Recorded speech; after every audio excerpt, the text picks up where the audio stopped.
नमस्कार, स्वागत है आपका। इंडिया न्यूज देख रहे हैं आप और आपके साथ मैं हूं निकिता अरोड़ा। बुलेटिन की शुरुआत करेंगे फटाफट अंदाज में। हरियाणा बीजेपी संगठन में जल्द ही बदलाव देखने को मिलने वाला है। हरियाणा बीजेपी को जल्द नए संगठन मंत्री मिलेंगे। मौजूदा संगठन मंत्री सुरेश भट्ट का जाना तय है। अगले सप्ताह संगठन मंत्री सुरेश भट्ट की विदाई की जाएगी। संगठन मंत्री सुरेश भट्ट के लिए प्रदेश बीजेपी की तरफ से प्रदेश में 4 विदाई समारोह सम्मानित किए जाएंगे और साथ ही 17 नवंबर को रोहतक, 18 को गुरुग्राम, 19 को हिसार और 20 को पंचकुला में विदाई समारोह होंगे। सुरेश भट्ट 10 साल से बीजेपी हरियाणा के संगठन मंत्री हैं। सुरेश भट्ट के कार्यकाल में साल 2014 में बीजेपी ने पहली बार अपने दम पर सरकार बनाई थी। 2019 में भी बीजेपी की सरकार रिपीट हुई। बिहार में फिर एक बार नीतीश कुमार की मुख्यमंत्री बनने जा रहे हैं और अब नीतीश कुमार दिवाली के बाद एक बार फिर मुख्यमंत्री पद की शपथ लेंगे। सूत्रों के माने तो 16 नवंबर को शपथ ग्रहण समारोह हो सकता है।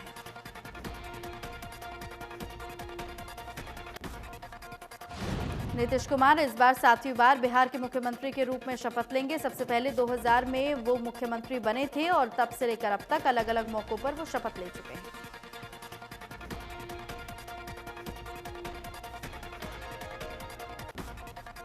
प्रधानमंत्री नरेंद्र मोदी और वियतनाम के प्रधानमंत्री नेग्युन शुआन फुक आसियान इंडिया वर्चुअल समिट की संयुक्त रूप से अध्यक्षता करेंगे और इस दौरान कई प्रमुख मसलों के साथ ही भारत और आसियान के बीच कारोबार बढ़ाने पर बातचीत होगी। दक्षिण पूर्व एशियाई देशों के आर्थिक, राजनीतिक, सुरक्षा, सामाजिक विषयों पर चर्चा के लिए हर 2 साल पर आसियान देशों का सम्मेलन होता है। आसियान का 37वां सम्मेलन इस बार वर्चुअल तरीके से 12 से लेकर 15 नवंबर तक हो रहा है। भारत सहित 10 देश आसियान के डायलॉग पार्टनर हैं और साथ ही आपको बताएं कि भारत के अलावा इनमें ऑस्ट्रेलिया, कनाडा, चीन, जापान और दक्षिण कोरिया, न्यूजीलैंड, रूस, अमेरिका और यूरोपीय संघ शामिल हैं। लद्दाख में सीमा पर भारत चीन के बीच तनाव कम करने की कोशिशें लगातार जारी है। तनाव कम करने के लिए पैंगोंग झील के उत्तरी तट पर विवादास्पद फिंगर क्षेत्र को अस्थायी तौर पर नो मैन्स लैंड में तब्दील किया जा सकता है। 6 महीने से जारी है तनाव को कम करने के लिए इस क्षेत्र में भारतीय और चीनी सैनिकों की गश्ती को रोका जा सकता है। सूत्रों की माने तो फिंगर 4 से लेकर फिंगर 8 तक के एरिया को कुछ समय के लिए नो पेट्रोलिंग जोन बनाने पर विचार किया जा रहा है।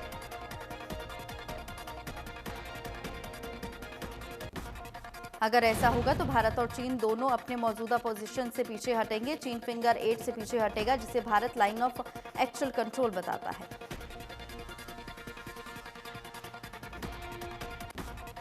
कार्तिक मास के कृष्ण पक्ष की त्रयोदशी तिथि को धनतेरस का त्योहार मनाया जाता है और इस बार धनतेरस का त्योहार 13 नवंबर को मनाया जाएगा। धनतेरस के दिन खरीदारों के लिए बहुत शुभ माना जाता है। सोना, चांदी और पीतल के बर्तन खरीदने के साथ ही इस दिन झाड़ू खरीदने की भी परंपरा है।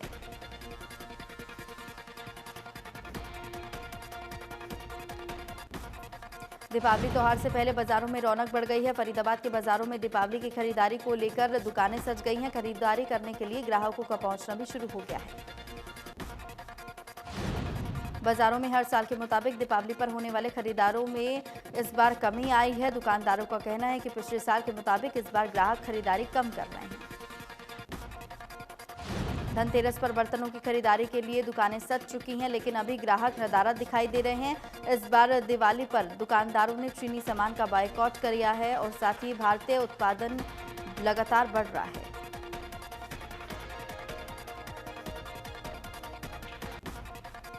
बॉलीवुड में फैली ड्रग रिंग की जांच कर रहे नारकोटिक्स कंट्रोल ब्यूरो ने फिल्म अभिनेता अर्जुन रामपाल की गर्लफ्रेंड गैब्रिला से 6 घंटे तक पूछताछ की है। गैब्रिला के घर पर सर्च के दौरान प्रतिबंधित दवाइयां मिली हैं और इसके बाद एनसीबी ने गैब्रिला और अर्जुन रामपाल को अलग अलग दिन समन जारी किया था। गैब्रिला ने बताया कि इन दवाइयों को पेन किलर के तौर पर डॉक्टर के प्रिस्क्रिप्शन के बेसिस पर वो ले रही थी। हालांकि उनके पास डॉक्टर का कोई प्रिस्क्रिप्शन मौजूद नहीं था।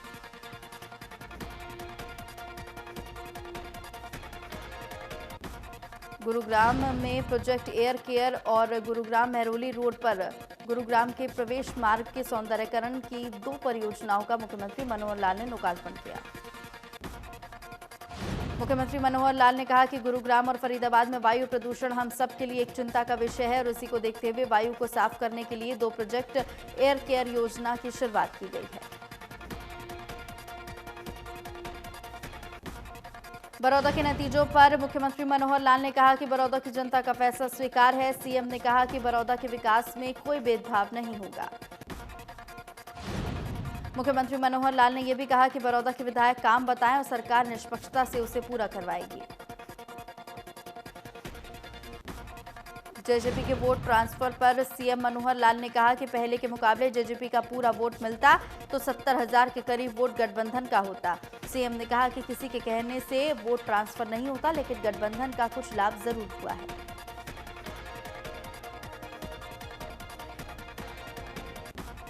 पानीपत पहुंचे डिप्टी सीएम दुष्यंत चौटाला ने कहा कि गठबंधन के उम्मीदवार योगेश्वर दत्त ने 50,000 से ज्यादा वोट हासिल किए हैं।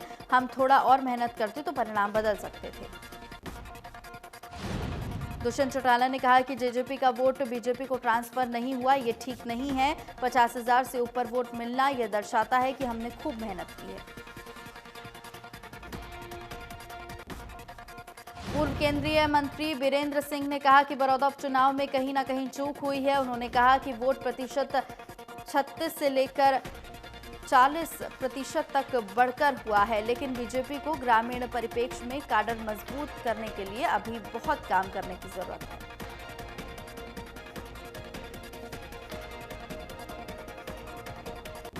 बीरेंद्र सिंह ने कहा कि कृषि कानून भी बड़ौदा में हार का एक मुख्य कारण है। उन्होंने कहा कि कानूनों को किसानों ने गलत माना है।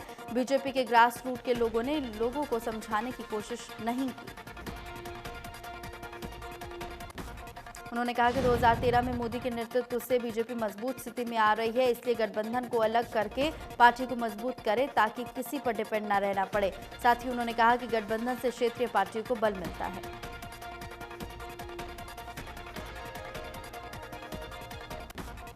हरियाणा सरकार ने राज्य शिक्षक पुरस्कार 2020 के लिए ऑनलाइन आवेदन करने की प्रक्रिया शुरू कर दी है। आखिरी तारीख बढ़ाकर 15 नवंबर 2020 करने का निर्णय लिया है। पहले ये तारीख 2 नवंबर 2020 तक निर्धारित की गई थी। इनेलो नेता अभय चौटाला ने प्रेस कॉन्फ्रेंस कर बताया कि बड़ौदा की जनता ने जिस प्रकार इनेलो को पहले की अपेक्षा अधिक वोट देकर पार्टी का हौसला अफजाई की है, उसके लिए मतदाताओं का आभार व्यक्त करते हुए बड़ौदा जाएंगे। साथ ही उन्होंने कहा कि बड़ौदा उपचुनाव में मतदाताओं ने बीजेपी को हराने के लिए कांग्रेस को विजय बनाया है, क्योंकि बीजेपी के 3 कृषि कानूनों से किसान परेशान हैं। अभय चौटाला ने कांग्रेस पर हमला बोलते हुए कहा कि केंद्र सरकार की ओर से लागू किए गए तीनों कृषि बिलों को लेकर कांग्रेस ने ना तो सड़कों पर कोई आंदोलन किया है और न ही विधानसभा में सरकार को घेरा है। बड़ौदा उपचुनाव पर बोलते हुए बीजेपी सांसद धर्मवीर सिंह ने कहा कि उपचुनाव में सत्ताधारी पार्टी की हार नई बात तो नहीं है। उन्होंने कहा कि हमारा वोट बैंक बड़ा है। धर्मवीर सिंह ने कहा कि कई बार उपचुनावों में सीएम तक हार जाते हैं। बीजेपी पहले की तरह आगे बढ़ेगी और विकास भी पहले की जैसा ही होगा। खेल मंत्री संदीप सिंह ने कहा कि कोरोना काल के दौरान कोविड-19 के बारे में आमजन को जागरूक करने के साथ साथ देश और प्रदेश में महत्वपूर्ण मुद्दों और समस्याओं को उठाकर मीडिया अपनी अहम भूमिका निभा रहा है, जिस कारण मौजूदा दौर में मीडिया का महत्व और भी ज्यादा बढ़ गया है। खेल मंत्री ने कहा कि मेरे जीवन में खेलों राजनीति के दौरान मेरा हमेशा खबरों और अन्य माध्यमों से पत्रकारों के साथ जुड़ाव रहा है। उन्होंने कहा कि पत्रकार विषम परिस्थितियों में काम करते हुए अहम मुद्दों को उजागर करते हैं। 29 नवंबर को हिसार के गवर्नमेंट कॉलेज में मुख्यमंत्री अभिनंदन समारोह और बीसी वर्ग सम्मेलन का आयोजन करने जा रहे हैं और साथ ही बताया जा रहा है कि इस कार्यक्रम के निमंत्रण देने डिप्टी स्पीकर रणबीर गंगवा कैथल पहुंचे।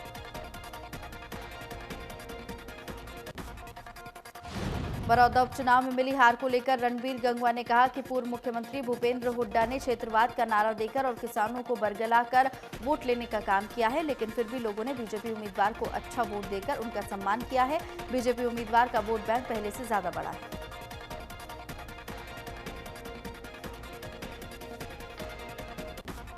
प्रदेश में मुख्यमंत्री मनोहर लाल ने युवाओं को 75% रोजगार देने को लेकर बिल पास किया है। हरियाणा में अब पारदर्शिता के हिसाब से नौकरियां दी जा रही हैं और कई सरकारी नौकरियों में इंटरव्यू को भी खत्म कर दिया गया है, जो युवाओं के लिए एक बड़ा तोहफा है।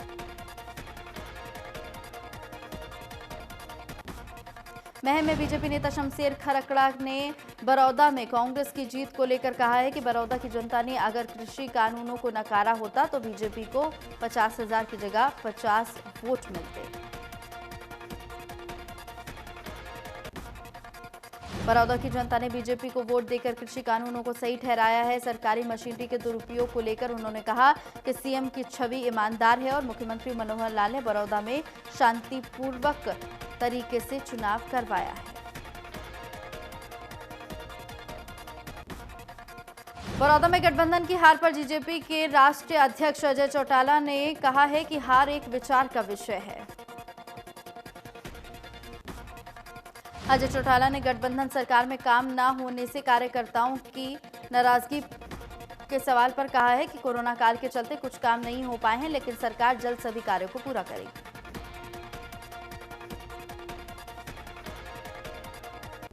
पंचकुला में हरियाणा विधानसभा अध्यक्ष ज्ञानचंद गुप्ता ने गांव सुख दर्शनपुर में निर्माणाधीन गौशाला और डॉग पॉन्ड का निरीक्षण किया है। गौशाला में 1000 गायों को रखने की व्यवस्था भी की जाएगी। ज्ञानचंद गुप्ता ने अधिकारियों को सख्त निर्देश दिए हैं कि 21 नवंबर तक डॉग पॉन्ड बनकर तैयार हो जाना चाहिए। 22 नवंबर को उसका उद्घाटन होगा। जानकारी देते हुए निगम के इंजीनियर ने बताया कि 4.5 एकड़ में फैले डॉग पॉन्ड का निर्माण नगर निगम करेगा और 4 एकड़ में गौशाला का निर्माण सुदर्शन गौशाला ट्रस्ट करेगा। चरखी दादरी में दिल्ली रोड बाईपास के पास केमिकल फैक्ट्री में शॉर्ट सर्किट के कारण आग लग गई। आग के कारण फैक्ट्री में रखा आधा दर्जन एलपीजी कमर्शियल सिलेंडर फट गए। भूलाचिका में बिजली बोर्ड के कर्मचारियों ने सरकार के खिलाफ प्रदर्शन कर नारेबाजी की और एसीएस के नाम पर बिजली विभाग के अधीक्षक अभियंता को ज्ञापन भी सौंपा।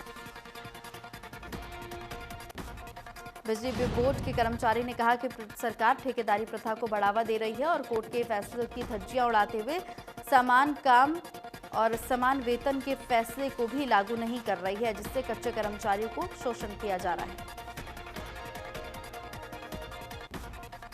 कर्मचारियों को कहना है कि सरकार को कच्चे कर्मचारियों को भी पक्के कर्मचारियों की तर्ज पर सभी सुविधाएं देनी चाहिए, जिसके चलते पूरे देश में 26 तारीख को राष्ट्रव्यापी हड़ताल की जाएगी, जिसमें पूरे देश की 10 ट्रेड यूनियन शामिल होंगी। फरीदाबाद के सेक्टर 62 में गौरक्षा सेवा ट्रस्ट के कार्यकर्ताओं का गौ तस्करों से उस समय आमना सामना हो गया जब वो गाड़ियों से गायों को लेकर जा रहे थे। ट्रस्ट के कार्यकर्ताओं को गौ तस्करी की सूचना मिली थी। सोनीपत के गांव कैलाशपुर के पास सीआईए की टीम ने हत्या और लूट के मामले में आरोपी 3 इनामी बदमाशों को मुठभेड़ के दौरान गिरफ्तार किया है। 3 कारों में सवार होकर किसी वारदात को अंजाम देने की फिराक में घूम रहे थे बदमाश। गोहाना के निजामपुर में 30 साल के युवक को आपसी झगड़े के चलते दोस्त ने ही मौत के घाट उतार दिया। परिजनों ने मृतक के दोस्त पर हत्या का आरोप लगाया है।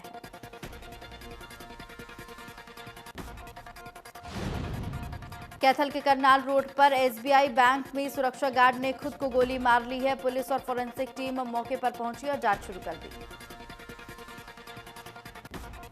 फरीदाबाद में लगातार बढ़ते प्रदूषण की वजह से लोगों को खासी परेशानी हो रही है। फरीदाबाद का एयर क्वालिटी इंडेक्स लगातार बढ़ता जा रहा है।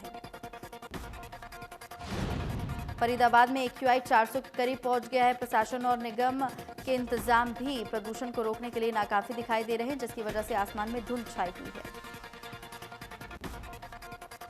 बल्लभगढ़ के सरकारी अस्पताल में दिवाली के त्योहार को लेकर खास कार्यक्रम का आयोजन किया जा रहा है, जिसमें कोरोना काल के दौरान अभूतपूर्व सेवाएं देने के लिए डॉक्टर और कर्मचारी को प्रशंसा पत्र और उपहार देकर सम्मानित किया गया है। ये सम्मान कैबिनेट मंत्री मूलचंद शर्मा ने भाई टिम्पर चंद शर्मा के द्वारा किया गया है। तो वहीं सरकारी अस्पताल के एसएमओ ने भी कोरोना योद्धाओं का सम्मान करने का उनका आभार व्यक्त किया है। फतेहाबाद में प्रशासन ने पटाखों पर प्रतिबंध लगा दिया है। जिले में ना तो पटाखे बजाने की अनुमति होगी और ना ही पटाखे बेचे जाएंगे। प्रशासन ने पटाखे के गोदामों को बंद करवा दिया है। डीसी का कहना है कि एनजीटी में आदेश के बाद जिले में पटाखों की बिक्री और बजाने पर रोक लगाई गई है। लगातार बढ़ रहे प्रदूषण के चलते यह फैसला लिया गया है। गुरुग्राम में प्रशासन ने सभी प्रकार के पटाखों की बिक्री और चलाने पर पूरी तरीके से प्रतिबंध लगा दिया है। जिलाधीश अमित खत्री ने जारी किए हैं आदेश। करनाल में पटाखे आतिशबाजी बनाने, बेचने और जलाने पर जिला उपायुक्त निशांत कुमार यादव ने बैन लगा दिया है। तुरंत प्रभाव से आदेश लागू किए गए हैं। आतिशबाजी करने वालों के खिलाफ सख्त से सख्त कार्रवाई की जाएगी। सभी खंड विकास एवं पंचायत अधिकारी संबंधित खंड में इन आदेशों का लागू करवाएंगे। और साथ ही आपको बताएं कि इसके अलावा नगर निगम आयुक्त और सभी नगर पालिकाओं के सचिव भी अपने अपने इलाकों में इन आदेशों को लागू करवाने के लिए जिम्मेदार हैं। झज्जर में सीएम फ्लाइंग द्वारा छापेमारी की जा रही है। कई दुकानों और कारखानों पर छापेमारी कार्रवाई करने के बाद वहां से लिए गए सैंपल भी जांच के लिए प्रयोगशाला भेज दिए गए हैं। सीएम फ्लाइंग ने झज्जर की देशवाल मार्केट से बॉडी हेल्थ के लिए बेचे जाने वाले पदार्थों की सप्लीमेंट की 2 दुकानों पर छापेमारी की है और यहां से टीम ने कुछ सैंपल भी लिए हैं जो जांच के लिए भेज दिए गए हैं। पंचकुला में अतिरिक्त उपायुक्त और एसडीएम की अध्यक्षता में दिवाली के शुभ अवसर पर आतिशबाजी बेचने के लिए अस्थायी लाइसेंस के लिए लकी ड्रॉ निकाला गया। जानकारी देते हुए एडीसी ने बताया कि कालका के लिए 10 का ड्रॉ निकला है और 10 को वोटिंग में रखा गया है। पिंजौर में 5 का ड्रॉ निकाला गया है। एडीसी ने बताया कि जिन लोगों ने ड्रॉ निकाले गए हैं उन्हें हाईकोर्ट और एनजीटी के नियमों का पालन करना होगा। ग्रीन क्रैकर्स बिक्री करने का एफिडेविट भी देना होगा।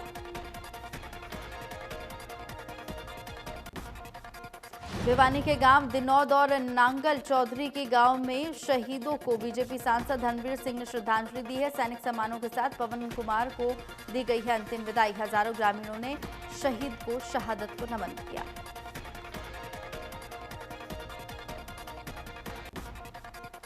फतेहाबाद में पटाखे बैन के बावजूद लगातार बेचे जा रहे हैं पटाखे। नगर परिषद के पूर्व प्रधान नारंग अपने पटाखा गोदाम के बाहर दे रहे हैं पहरा।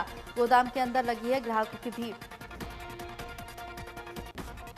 कैथल में न पटाखों की खरीद होगी और ना ही चलाए जाएंगे। अगर कोई भी पटाखे चलाते हुए पकड़ा गया या फिर बेचते हुए पकड़ा गया तो उसके ऊपर नियमानुसार कार्रवाई की जाएगी। कैथल के सीटीएम ने कहा कि एनसीआर में लगते 14 जिले और जहां पर प्रदूषण का स्तर सबसे ज्यादा खराब है वहां सरकार ने विशेष रूप से पटाखे जलाने पर रोक लगाई है और इसी आधार पर कैथल में भी पटाखे नहीं चलाए जाएंगे। टोहाना की अतिरिक्त अनाज मंडी में गेट पास काटने के नाम पर रिश्वत मांगने के आरोपों में घिरे अधिकारी और कर्मचारी की जांच के लिए सरकार ने फिजिकल वेरिफिकेशन के आदेश दिए हैं। जनरल मार्केटिंग बोर्ड अधिकारी के नेतृत्व में कमेटी ने जांच शुरू की है। मामले में जिन 2 कर्मचारियों के नामजद आरोप लगाए गए हैं, दोनों कर्मचारी स्वास्थ्य खराब होने के चलते अस्पताल में भर्ती हो गए हैं ताकि जांच में शामिल न होना पड़े। जांच कमेटी के अधिकारियों ने आरोपियों के खिलाफ कार्रवाई की बात कही है। अनाज मंडियों के बाहर आढ़तियों, मिलर्स और किसानों ने मार्केटिंग बोर्ड के अधिकारियों पर गेट पास के नाम पर रिश्वत लेने का आरोप लगाए थे। सीएम फ्लाइंग टीम और खाद्य विभाग की ओर से श्री राधे रसगुल्ला प्लांट पर छापेमारी कार्रवाई की गई है और इस बार 1 क्विंटल मावा, 3 तैयार किए गए रसगुल्ले और 2 क्विंटल गुलाब जामुन के सैंपल लिए गए हैं। सिरसा के गांव पनिहारी के पास एक बाइक और कैंटर में टक्कर हो गई है।